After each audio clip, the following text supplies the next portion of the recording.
Welcome everybody. The Western Australian government has introduced a bill to legalize voluntary assisted dying for patients living with terminal illnesses in the region. What are the pros and cons of this bill? We are at the Hamilton Hill Memorial Hall for a discussion titled Fremantle End of Life Choices Forum. Are the people ready for this? Let's have a listen to what the members of public has to say. Well, the forum tonight is put on by two local politicians. It's a great thing, and they've got some panel members from the Ministerial Expert Panel. We're here with our postcards to encourage people to sign. We've had thousands signed so far. We want more. We send the postcards to the politicians, telling them on behalf of constituents that they should support this bill, which has very strong popular support. My mum was diagnosed with terminal breast cancer in 2016 and she fought really hard. She wanted to live, but she went through the chemo and was told by her doctors that she had several weeks left to live.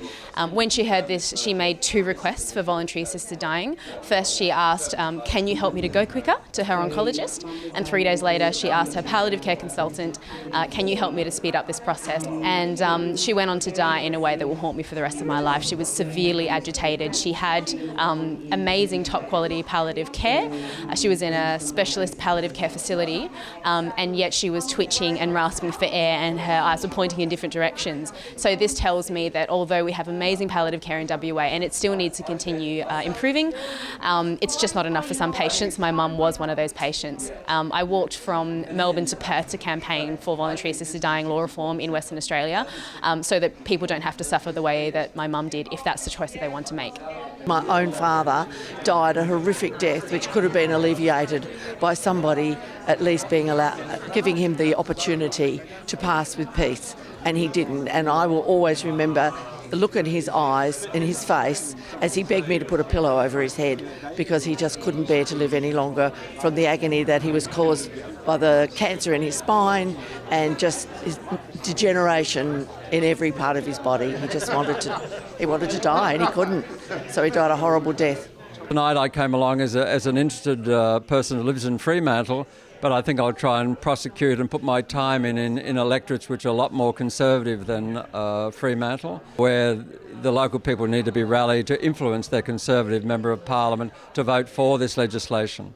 You know, what happened tonight was encouraging, and I think that it's got to equally happen in the electorates where there are obviously members from the Conservative side who need to be approached. It's all right in a Labor electorate where you have government members, but I think this campaign's got to be really forward in those Conservative electorates as well.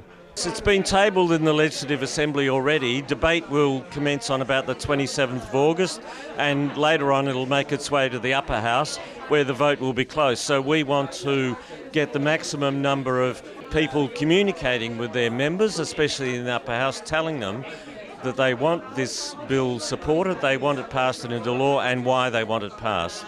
I would just like to say, please, politicians, put aside your religious beliefs, all those things. Just give people the choice. All we want is the choice. We want the choice to be able to have a peaceful, compassionate end. You don't have to do it if you don't want to. You don't have to take up the opportunity, but give people who want that choice the opportunity to have that choice. It all boils down to choice.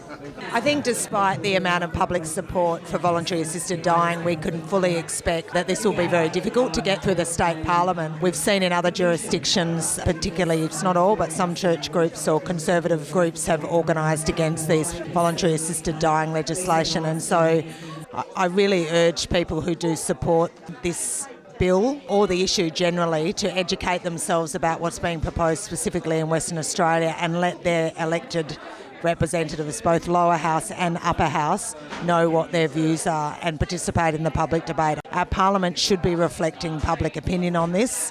History shows us, experience in other jurisdictions in Australia but overseas, that in fact it can be very difficult to get passage through the parliament. Some members of the parliament and some pioneers of these bills have enlightened us and the public about this bill and are imploring the public to vote for this bill to be passed in Parliament. It's Tony ETC reporting for Undercurrents.